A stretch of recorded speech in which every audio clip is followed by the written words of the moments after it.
Where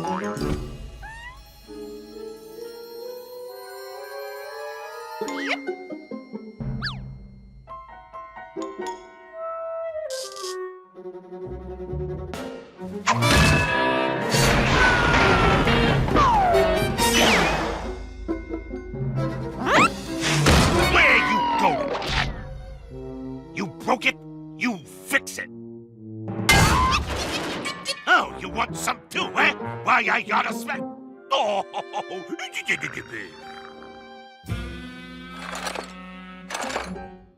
You stay clear of that cat.